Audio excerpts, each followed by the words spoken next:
Bet na bet ko talaga magsinigang ngayong araw. Ayan nga.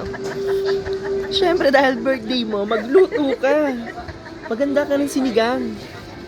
Eh, dahil birthday mo, magsinigang ka. Order na kayo guys. Hindi na usang bulaklak ngayon, mahal. Dapat nakakain na.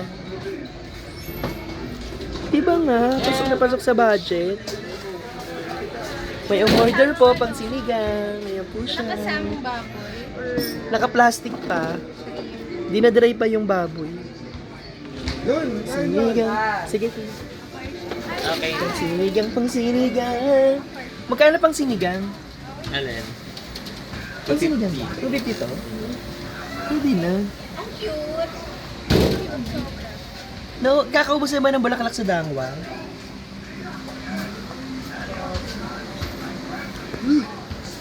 Order kayo guys dito sa Quick Escape ng pang sinigang. Sa inyo lang yung baboy. Ay, Ha? may kayo kasi ate. Ayun na.